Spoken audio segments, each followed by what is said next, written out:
As I mentioned previously, people nowadays are obsessed with getting an aesthetic body, which means a body that is pleasing to others. But not many people know how to go about doing it because they don't know about the anatomical processes involved in getting muscle growth.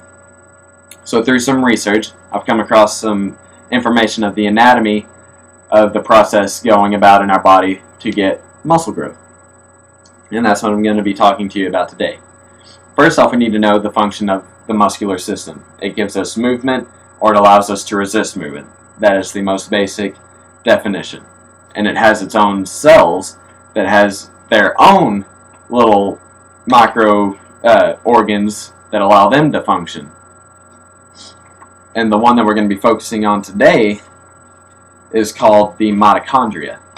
And it is very important because it engages in oxidative metabolism, which isn't important to you now, but oxidative metabolism creates what's called adenosine triphosphate, or ATP.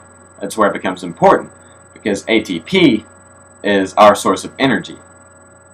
So as our mitochondria produce this ATP, then we're allowed to continue our everyday life to do things as extreme as wood chopping to things less extreme like thread cutting or running versus walking.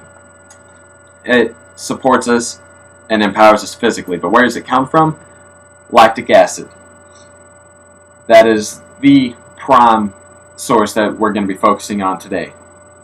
Lactic acid ferments and produces this ATP, but fermentation occurs due to stress and loss of ATP. That's where it gets tricky and very interesting. So let's connect the dots. ATP comes from, or is used during muscle contractions or stress, which produces lactic acid, which ferments and creates more ATP in this giant cycle. So we work out, contract the muscles, produce lactic acid, produce ATP. But lactic acid accumulates as we persist, and I'm sure you felt it, I know I have, when I'm running and my legs start burning and it's this unbearable pain, It's because that lactic acid is accumulating in your legs, and that's where it becomes a problem, because fermentation tries to happen, but the acid must exit for the fermentation process to finish so that we can have the ATP to continue normally.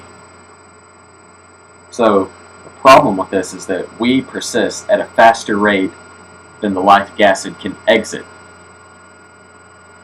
That's kind of a big deal, because the buildup of it just hurts, and we're not producing ATP and we're not able to continue. But it's also beneficial, because the buildup of this lactic acid plus the muscle stress causes tiny micro tears and very, very tiny fibers in our muscles called microfibers, because our muscles are comprised of tiny microfibers or tissues.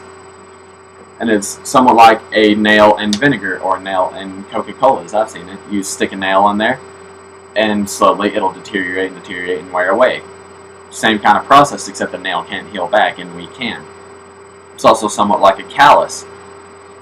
You're rubbing and rubbing on your hand with something, and then you develop this callus and it heals over, and suddenly you've got this hard spot on here that's able to withstand that kind of rubbing, and it's stronger and thicker and more durable. It's the same kind of process. We break down the microfibers, and the new muscle recovers, rebuilds, and is stronger, thicker, and more durable as well. So the repetition of this process causes growth. Not entirely, and I'll get there later. Muscles adapt, and that is very crucial, and in the beginning, initially, it is beneficial, because your muscles have to adapt to certain movements to be able to continue them.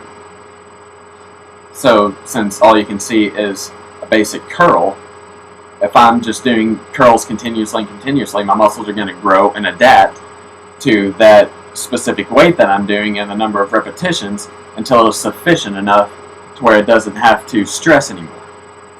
And that's where you see a plateau, because with a lack of change initiates a plateau which is when your progress is climbing and climbing, and then you don't change, your muscle adapts. And so slowly your progress is no more. And that is where adaptation becomes a detriment, because your body is so used to no change, so no benefit occurs. And this happens with no weight change or no rep change. You can increase the weight or just change the number of reps or the pace of the reps to where your body has to keep guessing, so to speak. But it has to get to a state of adaptation first. This is where the repetition comes into play. Because if you're continually trying to get your body to guess and you're continually doing the same thing, then eventually all you're doing is breaking down the muscle fibers and they're not allowed to recover and regrow faster, such as a callus, so to speak. All you're doing is becoming a detriment to yourself. All you're doing is breaking down muscle and none is regrowing in its place, and that's where it becomes a problem. So you're going to have to do different muscle groups in different days, or give yourself time to recover before you go back to that specific muscle group. But our muscles are fueled through proteins, most basically, and amino acids. Protein is the fuel of our muscle, which can be taken in many forms: whey, soy, casein, many different kinds of proteins out there, as fuel before and after a workout for fuel and recovery. And the amino acids, when taken or drank, I guess, is most typically done, will help your body to naturally produce these proteins during your workout, so you've got fuel before, during, and fuel for recovery after. And these are the most basic two for muscle growth. So let's recap. First, you have to stress the muscle so that you can get lactic acid fermentation to get energy.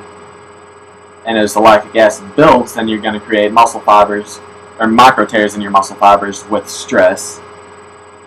And then the muscle fibers will recover and regrow thicker and stronger, such as like a callus. And then you get muscle growth. Pretty basic and pretty simple, I personally think. And I hope that this information has helped you.